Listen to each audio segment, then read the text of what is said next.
সৈনিকদের কাছে সুন্দরী নারী আর যুবতী যত বেশি প্রিয়, আর মদের পেলা যত বেশি প্রিয়, মুহাম্মাদের সৈনিকদের কাছে আল্লাহর রাস্তায় জীবন দেওয়া তার চেয়ে বেশি প্রিয়।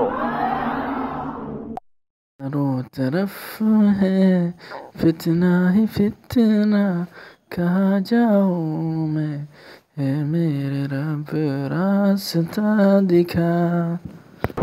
কাল পর্যন্ত যে ইহুদি মুসলমানদের দরবারে দাঁড়িয়ে ভিক্ষা করতে একটু থাকার জন্য, আজকে সেই ইহুদিরা মুসলমানদেরকে চ্যালেঞ্জ করছে। আপনারা জানেন এর কারণ একটাই, মুসলিমরা তাদের সেই কোরআন থেকে সরে গিয়েছে, ওহীর বাণী থেকে সরে গিয়েছে। আল্লাহর নবী সাল্লাল্লাহু আলাইহি ওয়াসাল্লাম মসজিদে নববীতে বসে যুদ্ধের জন্য নাম নিচ্ছিলেন। এই সময় একজন সাহাবায়ে কেরাম একজনের পর একজন দাঁড়িয়ে নাম লেখাচ্ছেন। একজন মহিলা নিজের দুধের সন্তানকে এনে পেশ করছেন, ইয়া রাসূলুল্লাহ, আমার এই দুধের শিশুটিকে আপনি জিহাদের জন্য কবুল করে নিন। আল্লাহর নবী বলেছিলেন, আমি তো যুদ্ধের জন্য নাম নিচ্ছি, বাচ্চাদের খেলার জন্য নাম নিচ্ছি না।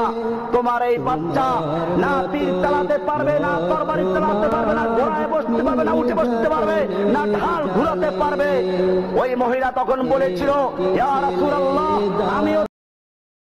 ওই মহিলা তখন বলেছিল, ইয়া রাসূলুল্লাহ, আমিও জানি আমার এই দুধের শিশু তীর চালাতে পারবে না, আমার এই দুধের শিশু তরবারি চালাতে পারবে না, আমার এই দুধের শিশু ঘোড়ায় বসতে পারবে না, আমার এই দুধের শিশু ঢাল ঘুরাতে পারবে না, কিন্তু আমি জানি এই আমার শিশু ঢাল হতেও তো পারবে।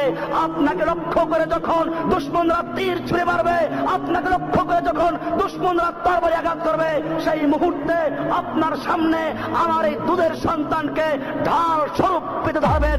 আমার সন্তান টুকরো টুকরো হবে, আপনার দেহ রক্ষা পাবে, আমি সেজন্য দান করেছি।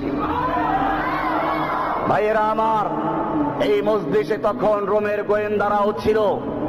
সেই গোয়েন্দারা গিয়ে রোম সম্রাটকে বলল, খবরদার মুসলমানদের সঙ্গে যুদ্ধ করে বিজয় লাভ করার স্বপ্ন দেখো না। রোম সম্রাট জিজ্ঞেস করলো, ব্যাপার কি? মুসলমানদের সৈন্য কি আমাদের চেয়ে অনেক বেশি? গোয়েন্দারা বলল, না, সৈন্য তাদের অনেক কম। বলে, তাহলে তাদের কি অস্ত্র অনেক বেশি? বলে, না, তাদের অস্ত্র নেই। তাহলে কি তাদের গায়ে শক্তি অনেক বেশি? বলে, না, তারা জীর্ণ শীর্ণ শুকনো রুটি খায়।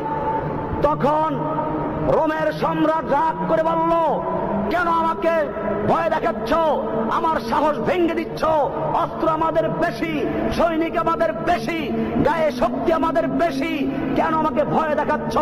রোমের গোয়েন্দারা বলেছিল, সম্রাট জাহাপনা, অস্ত্র তোমার বেশি হতে পারে, তোমার সৈন্য সংখ্যা বেশি হতে পারে, শক্তি তোমাদের গায়ে বেশি হতে পারে, কিন্তু জেনে রাখো তোমার সৈনিকদের কাছে সুন্দরী নারী আর যুবতী যত বেশি প্রিয়, আর মদের পেলা যত বেশি প্রিয়, মুহাম্মাদের সৈনিকদের কাছে আল্লাহর রাস্তায় জীবন দেওয়া তার চেয়ে বেশি প্রিয়।